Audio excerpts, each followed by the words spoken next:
Well. It is currently Saturday evening, about, I can't tell what time it is from in here.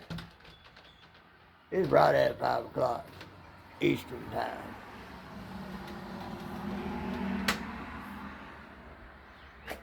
On Saturday evening, just a couple of hours before Lane goes live, I figured I'd come out here, let you stare at a tree or a few while I ramble on about whatever. I need to do one on that cane that I'm making. I've gotten some progress made on it. I want to get a little bit more done to it before I show it off again.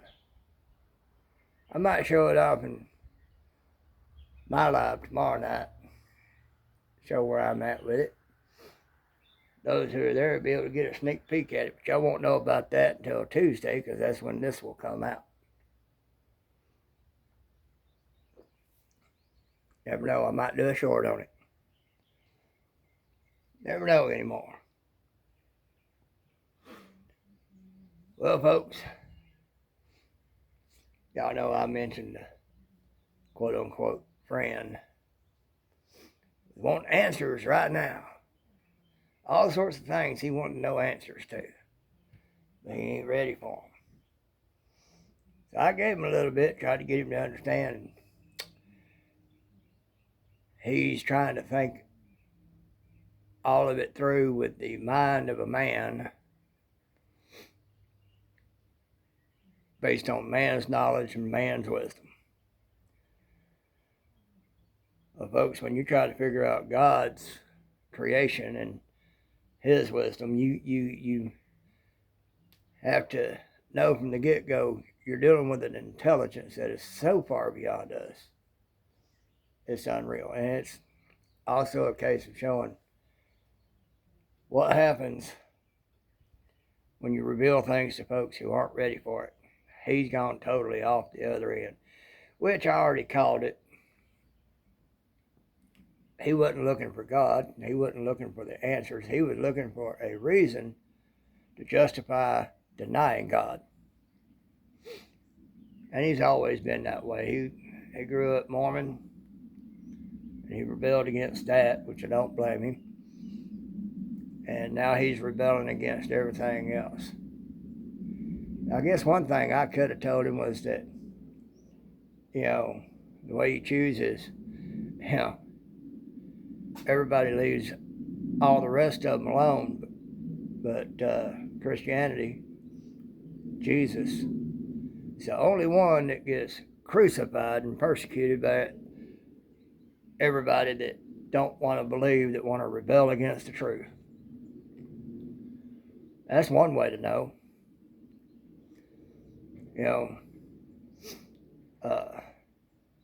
If you're tolerant or eager to believe all these other things, except the one that's telling you the truth, that's how you know that's the one. But, like I told him, it's your choice. You can either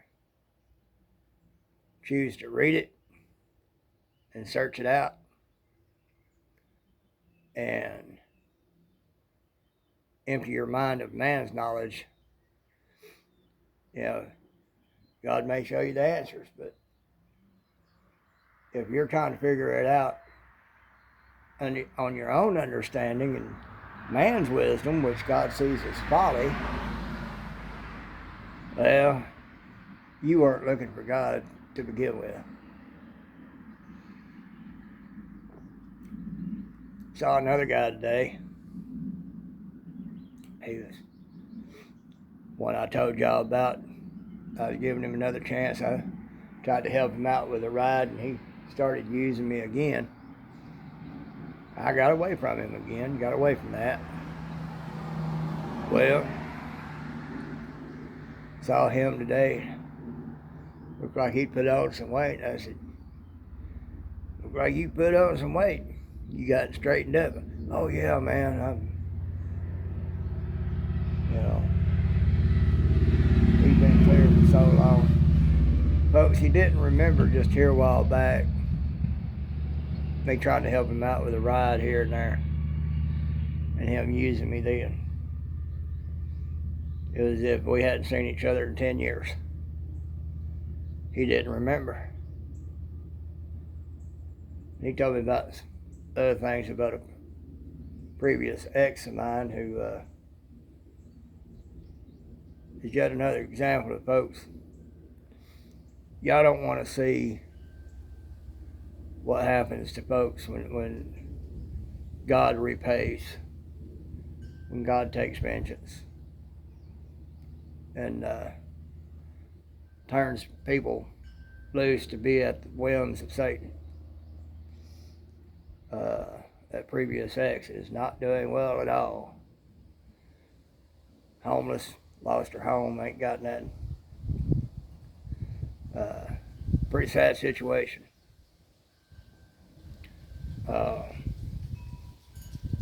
So, is that messed up? Yeah, well, maybe kind of.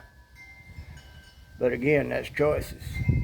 This person chose how they was going to be and how they was going to do and the things they did and the things they want to do, and they still hadn't learned the lesson because they still trying to find a way to take advantage of something somewhere. Folks, yeah, I've been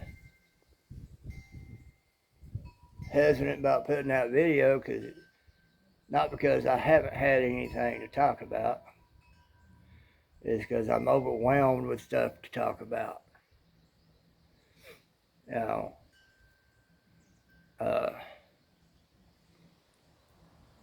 That first one I was telling you about, that situation turning out the way it did, makes me afraid to say anything to anybody because I know the truth. I've seen the truth. I've experienced the truth, and it's not that I'm smart or intelligent or wise or anything like that. All that comes from God. But when folks ain't ready for it, it's worse on them. But, I was seeing a post by that person this morning and told the Lord, I said, Lord, what have I done? I was regretting having talked to the man about it. But something that Elaine has brought up and I've talked about, and what I told that man came to mind. Choices. We've all got but one choice to make. That's why we're here, and that's whom we shall serve. That man made his choice. That's,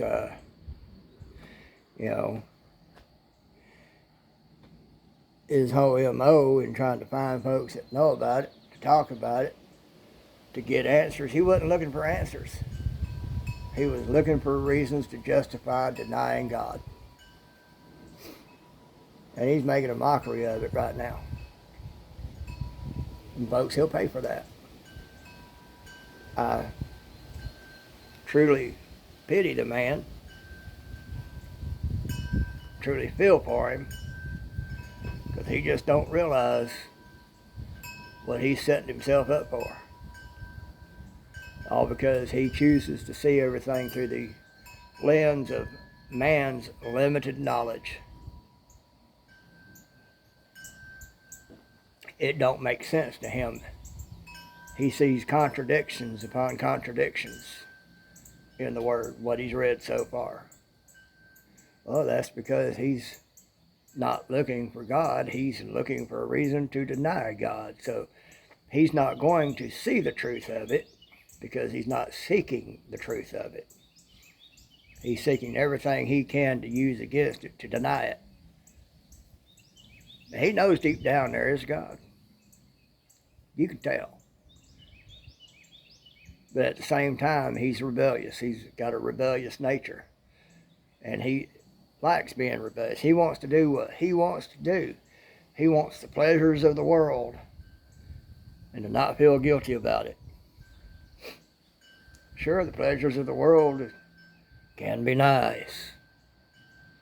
They really can. I've had my moment. I've been offered money and power and all the women I could have wanted and any kind of sex I could have wanted. All of it. It was there. But I chose not to go that route. I chose not to take that offer. Has it meant a harder life? Yeah. In some ways. But I would rather live hard in this life and suffer in this life and know that I'll go home to be with God than to have pleasures in this life and an easy time in this life and then suffer for it for eternity. Yeah,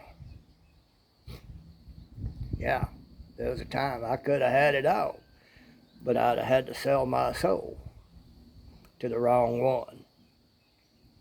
And see, with God, I ain't got to sell my soul to God. God waits for you to choose him or to choose Satan. That's the bottom line. Those are the choices. Whatever that may entail. You choose God and you live a hard, suffering life. You live a hard, suffering life. But I know that this is just the beginning. Not even the beginning. This is just my gestation period. While I wait for God's appointed time for me to go home. Whereas if I'd have chose the other, I might have had pleasure for a time. But I'd probably already be dead. Satan been trying to kill me since before I was conceived anyway. How do I know that? Telltale hints from bits and pieces of information that I've put together over the years. That's how I know that. God making me alert and aware to those bits of information. Showing me, and I've been able to extrapolate from that what the real story was. Yeah, Satan's been trying to kill me since before I was conceived, much less born. And, so I'm just going to tell you, having been through all I've been through, having seen the things that God has brought me through, having been dead, God raised me up when somebody literally murdered me. Somebody had murder on their mind and they knew a way to do it without seeming like they did it. I've got a little something to remember that event from. That little knot on my xiphoid complex. It used to be flat. But after that, it's been a knot. God raised me up and showed that person that who he was with and who he wasn't. These are things that just cannot be denied, at least not for me. I can't prove it to nobody. It's not documented. I didn't go to no hospital. I didn't get worked on. But I know I was gone in there, and that person knew I was gone, or knew I was gone. Knew I was gone long enough to be dead and cold. Dead cold. And when they were preparing for the Boohoo show, they met at a door and saw that I was very much alive. And they knew I was dead. But then here they saw me standing up looking at them. Like, what are you doing? I can't prove that to anyone else, but you know what? I don't have to prove that to nobody else. Like Jesus said, you know, those with eyes to see and ears to hear, listen, look, the truth stands before you. And like Jesus himself, you know, all the righteous had studied the word to the nth degree. Yet when he showed up, they did not recognize him. They did not hear him. Because even though they had eyes to see and ears to hear, they couldn't see or hear. They did not recognize it. Even though they knew that word better than anybody else, knew all the prophecies better than anybody else, when that prophecy became fulfilled and was standing before them, they did not recognize it. They did not recognize him or who he was, even knowing the prophecies. You know, so it don't matter if you're looking at things with man's eyes and man's mind, you're not going to see the truth and you're not going to know the truth. And I fear now that one friend, quote unquote, will now be, if not already, turned over to a reprobate mind, to where the only thing he'll ever know is everything but the truth. Because once turned over to a reprobate mind, God himself denies you the ability to see and recognize the truth. That's a dangerous place to be. But once that hope happens, you're lost and you're a child of wrath. You're going to go the other way while thinking you're righteous and doing all the right things. That you can be a good person and everything, and that's enough. No, I don't care how good a person you are. I don't care how good a person you think you are. If you ain't got Jesus and have submitted yourself unto God, accepting Jesus and the sacrifice God made and the sacrifice Jesus made, making him Lord in your life, I don't care how good you think you are. You know, I wouldn't care if you was Paul. If you ain't got Jesus, it don't matter how good you are. Now, what's that one Catholic nun that everybody said was so good? I can't think of her name. As good as she was, did she actually make it to heaven? Did she actually accept Christ and make her Lord of her life? Or did she bask in all the reverence that she was given because of who she was? It don't matter how good you are or think you are. If you have not submitted to God and his sacrifice to make a way for you to come back to him and accept Jesus as Lord in your life, you're going to burn. I'm sorry to have to put it that way, but that's the only way to put it. People, you ain't got to believe that. You ain't got to take my word on it. You ain't got to trust me on it. If you're truly seeking God, you can read the Bible. And if you're truly seeking God, it will speak to you. But if you're not truly seeking God, the only thing you'll see is contradiction. And that's it. And it will push you further away from God because you're not truly seeking God. So don't think being a good person is going to get you there. You know. Anyway, I guess that's enough for now. Piggy loves you.